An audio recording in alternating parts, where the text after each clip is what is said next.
Welcome to Your Business, Your Life with Matt DiFrancesco, your personal financial technician.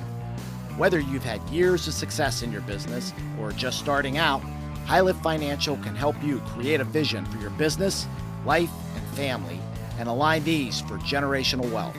So as they say, what happens in your life affects your business. And now, on to the show.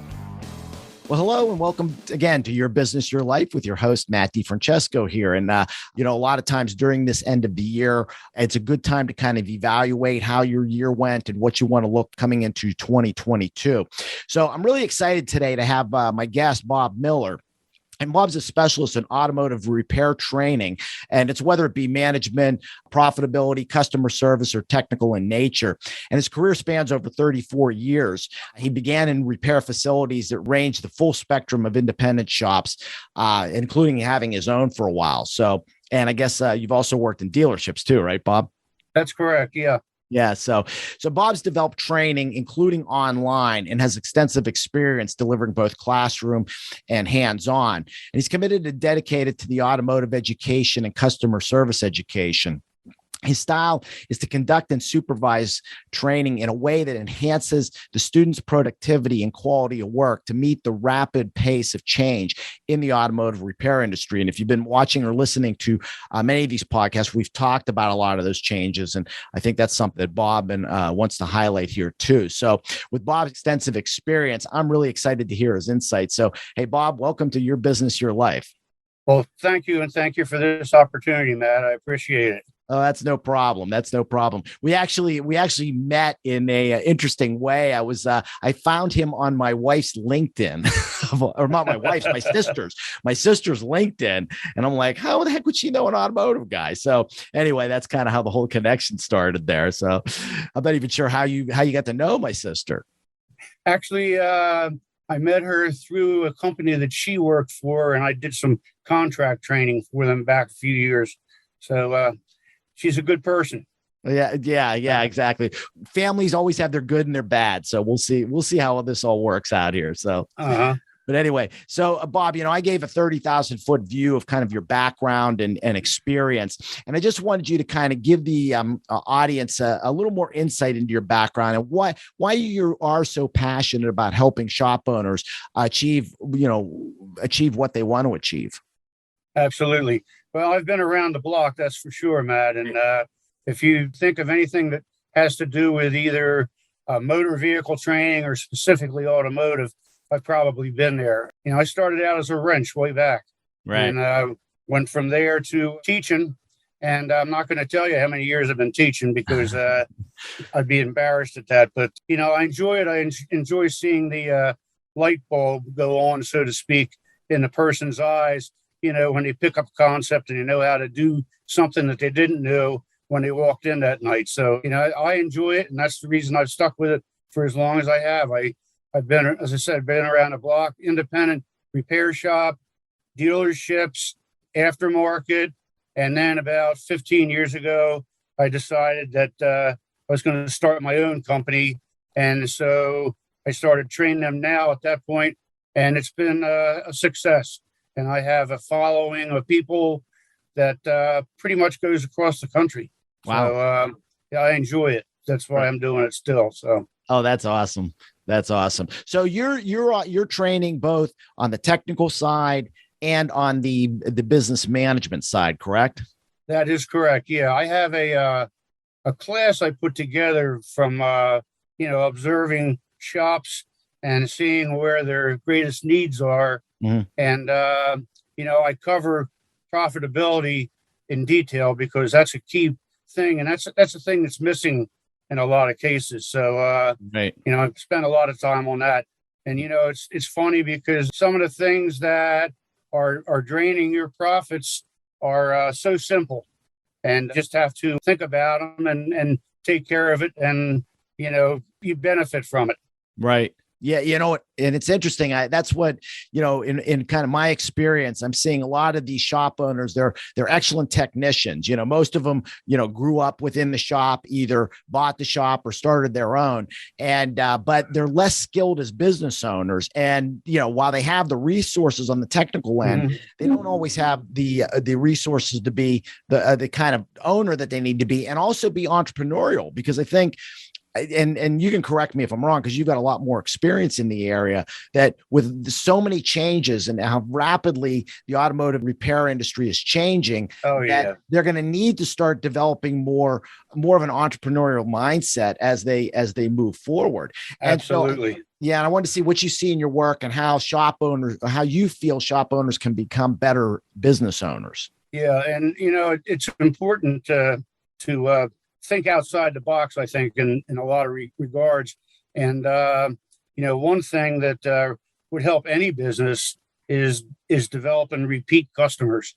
Yeah. And, if you just go into it thinking in terms of what you as a consumer like when you walk into a store, that'll give you a pretty good basis for what you need to, develop and offer to your customers as well. So that's a key point, as you said, Matt, actually taking care of the customer, making repeat customers out of them, and then word spreads. And you've gotten there when the customer walks in, throws you the keys and says, go ahead and fix me and give me a call when it's ready. You've gotten there when that happens. So that's what you have to work for, I think. And you're right, the repair industry is going through some rapid changes. Mm-hmm. And if you can't handle the heat, then this is a good time probably to get out, because things like electric cars. Oh, yeah. And I still think personally that diesel has a foothold, especially when we talk about light trucks or even medium or heavy trucks. So that's another area that, is worth looking into.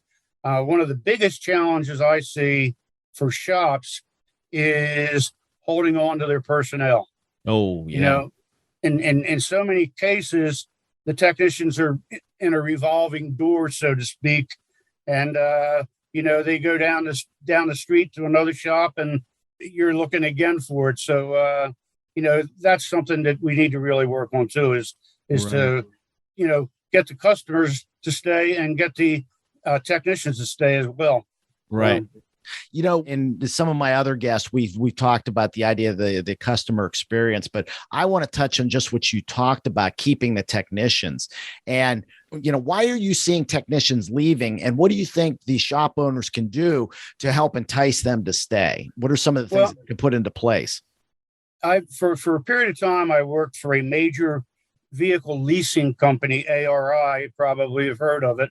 And, they're people that answered the phone when a shop called in for approval on a job. About 99.9% of them are what are called world-class technicians, from the ASE. Oh, right. And, they reward them for each one of the ASE certifications they pick up, and they don't award them just once, The pay grade goes up as they pick up more and more ASE certifications. So, that's something we need to do. We really do. I realize that book learning is one thing. And when you put a wrench in your hand, it can be a different thing. Yeah. But, it's a factor that we have to look at. And that's one of the things that I think is missing with a lot of the shops is they just simply let the technicians' pay stagnate. And so they go down the street to get better pay. And, none of us are in this for our health, that's for sure. Right. So, for the techs, that's a factor. So, maybe creating some sort of a career path for your guys, and encourage them to get certified, because, regardless of the fact that, yes, it's book learning and putting a wrench in your hand is possibly a different thing. The public is becoming aware of this. Right. And so, it's important to offer that certification because they see it as an important thing, because today's cars are not like your grandpop's 71 Chevy, they're radically different. And, that's just, I think that, encouraging the techs to stay is a key point, Right. Yeah, that's, it's interesting. My son was in over Thanksgiving. He came up from DC and he rented a Tesla. And so he let me drive it. And it was pretty phenomenal. I mean, it was just, just looking at the technology that's in there. And I'm thinking, wow, is this like what the future is going to look like? Not just the electric, but how, all the GPS sensors and self-driving capabilities. And you got to wonder, I mean, there's got to be constant training on all this stuff. And then plus the safety measures on EVs. I mean, my understanding is, they're running sometimes 10,000 volts. I mean, if you're not properly trained to work on an electric vehicle that's pushing that much voltage, you're talking life or death. Absolutely. You hit a couple of points there. For starters, there is high voltage involved here, and I think everyone is aware of that. And it can be scary for somebody that doesn't know anything. And if they don't know anything, then they definitely should stay away from it. So, getting some training on hybrid and electric vehicles is a key to be able to offer that service to your customers, because that's where things are going. And, and again, the vehicle is just becoming a world of computers and sensors. And you can't even change a grill in a car or change a windshield in a car without having to recalibrate the sensors that you've disturbed. Right. And if somebody doesn't know that, they can get themselves into some real hot water with a customer's car. Mm-hmm. So you're absolutely right. Becoming comfortable with the diagnostics and understanding how these new systems work is key to moving forward as the industry moves forward. Right. Yeah. One thing I had, one of the guests I had on a few weeks ago was talking about this idea how the mechanical technician nowadays, you need to know something of the collision side, and the collision side guys need to know part of the mechanical side too, because again, of these complexities that these vehicles face. I don't know if you can speak to that. Oh yeah, that's very important. As a matter of fact, that's something to think in terms of, because you could have a body shop around the corner that's looking for somebody to pick up the slack that they can't handle, and they do the body repair work, and then they send the vehicle over to you to, take care of those sensors and take care of the ADAS, the advanced driver assistance systems that they all have now. They all have by law. It's not something that's optional. It's there by law. Right. So, that's a key area. And you're right. There's a big switch over back and forth between body repair and mechanical now. Right. They're just kind of almost merged together in a sense. I get that. Yeah. So I want to kind of switch back. You were talking about some of the compensation plans, and you talked about modifying the pay plans. Do you see benefits as being part of that way to modify? So things like, putting a retirement plan in place, putting, maybe HSA programs along with healthcare, those type of things. Do you see those as being incentives in the market? Yeah, they need to be, because, if you want to attract the kind of technician that is valuable to you in the long run, those are things that they're looking for, because they have a family, they have kids, and, they're thinking about the same things that you are, and they have their same concerns. So, yeah, benefits are a real key. Absolutely. Right. And I think that's, it's interesting, because I think, again, to grow your own talent, you're looking at younger people. And it's really interesting because, I run across this all the time, and the younger people are seem to be much more in tune with like those type of things, with, saving for retirement. They've kind of seen, they've seen market crashes. They've seen their parents, be downsized. And so, those are things that are important to them. And I think sometimes we give the younger generation a pass, saying, oh, they're lazy, or they don't do that. It's not that. They're wired a little differently than how we are. I mean, I don't know if you're finding that with the technician end. Oh yeah, they're moving forward. I mean, I look at my my granddaughters that were born with a computer in their hands, right? And so they with my smartphone, sometimes. I go to one of my granddaughters for the little esoteric stuff that you have trouble finding, and Right. yeah, they're oriented toward that. That's what their life is like, and they use computers in school, and when they come to work for you, they're going to need computers there as well. So Right. that's where training comes in for sure. Oh, exactly. I was Yeah, at a show and they said they were showing the video with these guys wearing, they're almost like these virtual reality goggles yeah, where then they'll be basically looking at the car and the car will be communicating because of all the sensors that are on there and communicating with them and showing them basically where work needs to be done, those type of things. And so I hmm think and actually, I think that's an advantage to, bringing in younger technicians because they're comfortable with that technology. They use it all the time. yeah, absolutely. And for a period of about 8 to 10 years, I worked for Snap-on, kind of behind the scenes. And what I did was I developed the steps to take to repair a particular problem. And Snap-on introduced this concept because it's now available in their scan tool. So when they hook a scan tool to a car, the scan tool pulls codes for them, Right. and it now actually gives them the steps to first confirm the cause of the problem, and then second, repair it as well. And it's all Wow. right there in the tool form. So they need to know how to use that. They need to go past just wrenches. That's for sure. Right. It makes complete sense. It makes complete sense. So, you talked about growing your own talent. So we're talking about some of the ways to be able to retain employees, but how do you grow your own talent? How do you find these people? What are some of the steps that you could take to basically start that process of growing talent within your own shop?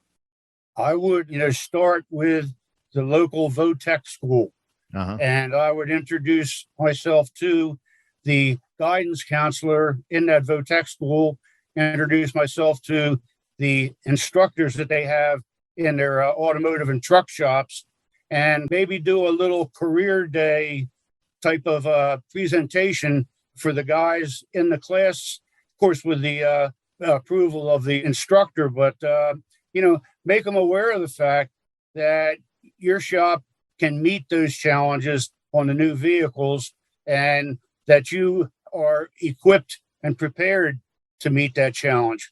Right. Of course, that's another thing too. And, I always tell people some like it, some don't like it. But if the tool's small enough to fit in your toolbox, it belongs to the technician. If it's too big to get in the toolbox, the shop provides it for them. Gotcha. So Interesting.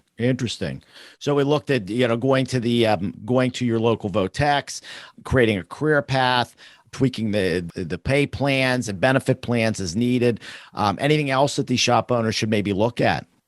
well, if there's a Lincoln Tech or that kind of a, Okay. post-secondary school, I would definitely tap that as a resource as well. Mhm. See if there's any clubs at the high school that are automotive involved, and see if you can, spend a afternoon or a day with them, and again, enlighten them to the fact that you've got things to offer to them that they might be looking for. Right. It's interesting because this kind of brings up a question that's popped into my head, and I've talked to a number of people about that. And it's not just even in the automotive industry; it's really in any of the technical skills, plumbing, electricians, carpenters, bricklayers. Is that there's really this deficiency of talent? Like even the VOTEC schools. They're just not seeing the numbers like they did back in the day, like when I was in high school. Yeah, And yeah, a lot of it is because guidance counselors in high schools are pushing kids saying, you need to go to college, you need to go to college. And listen, I'm not against college, but not every kid is kind of out to do that. And, I agreed. laugh because I got clients that are, of course, they got collision shops, they got mechanical repair, there's plumbers, there's electricians, and they're making more money than my physicians, and they don't have $300,000 worth of debt, and they don't have $100,000 medical malpractice insurance premiums to pay every year. Is there Boy, anything you nailed that. yeah, is there anything that shop owners can do to kind of help maybe encourage young people to say, look, maybe college isn't the way, but look, you can have a very lucrative career in a skill in being an automotive technician or any of those. I don't know if you have any thoughts Absolutely. on that. And again, introducing yourself in the local food tech, they just may have a career day, as a matter of fact. And if that be the case, then you want to, sign up to be present at their career day and enlighten the guys, the gals that come to the career day on the fact that you have something to offer to them that they're looking for. And you're absolutely right. I mean, at a personal level, I have a son-in-law who is an electrician, and he's pulling down a phenomenal amount of money.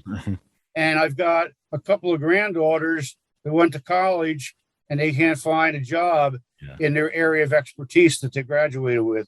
Right. So it's true that we have pushed ourselves into a corner with the trades, and it'll probably come around. And maybe, you going into a career day or going in to visit the class, can help turn that around.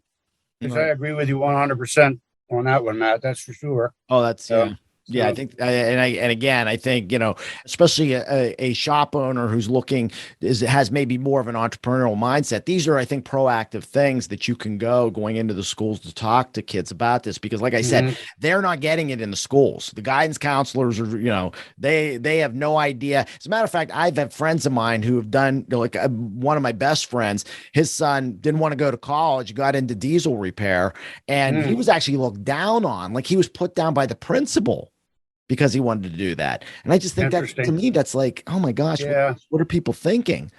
Well, that's a sad mindset that, that came around probably 50 years ago. And, Johnny doesn't do well in the academics, so let's put him in auto shop. Right. And that's sad. That's sad because we all know right now that fixing today's cars takes more than a 9/16 wrench. That's for sure. That's right. So think about, visiting the Votech. Think about having a night where your shop opens and it's advertised to everyone to come into the shop and, learn about their car. Right. Keep some simple stuff. I got a guy that, interestingly enough, way back in time, I taught him, and I stay pretty much in close touch with him. And he has a repair shop. And so I have a multitude of cutaway stuff that I loan to him when he goes into a high school or when he has a night where he invites customers to come in and see what he's got to offer. Wow. So, that's awesome. I think that's great. That's great. So, well, Bob, we're getting close on time. So, but I got one more question I wanted to ask you that really, again, with your experience and being out there in the marketplace, what are the 3 things you believe shop owners must do to thrive in the coming years?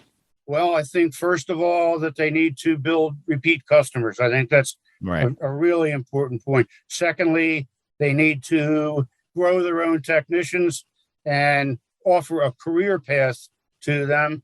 And thirdly, I think they need to look at services that are available now that weren't available 10 years ago.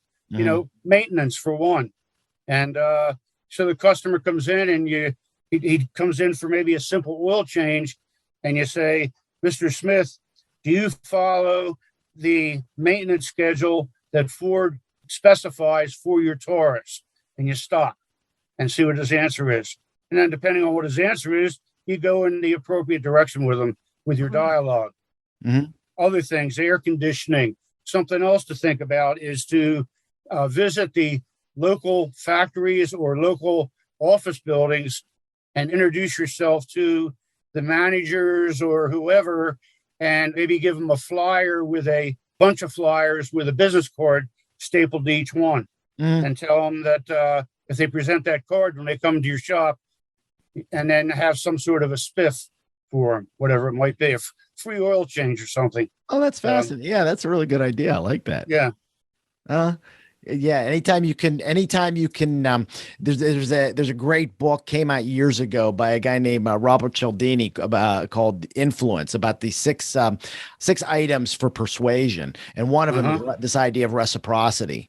And Uh-huh. so I think, you give them something. Hey, I'll give you a free oil change. They're more inclined to, kind of come your way and to be able to want to do the things that you're asking them to do. And so, and it's, some people get hung up on it, but it's really, again, if you're always looking out for that person's best interest, there's nothing wrong with enticing them to come toward you. And I think shop owners need to think that way now. Absolutely. Very important. No problem. No problem. Yeah. So, Bob, this has been great. I just want to know if you could tell the audience, where do they find you? So if somebody's looking for training, either from a technician standpoint or, from maybe some business management practices, how to evolve their business, where do they find you? One of two ways, cell phone or email. Okay.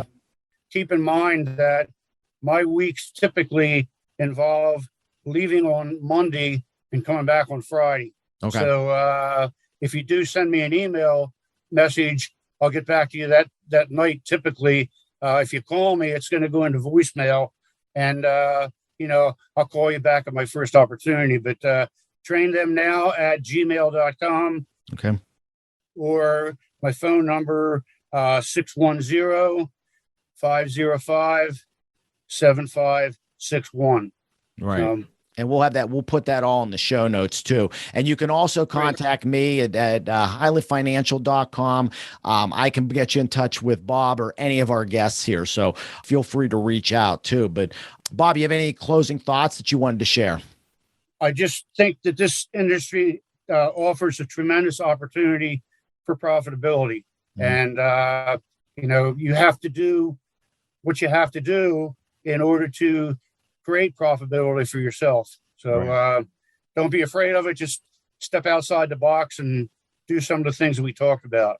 That's right. That's right. And it doesn't always mean that we just have to sell out to some big consolidator. We can always make it on our own. And you know what? There's something that's kind of exciting about that too. So, and again, it's about creating family legacies also. So that's kind of my deal. So anyways, Bob, I really appreciate you being on. I think it's been fantastic.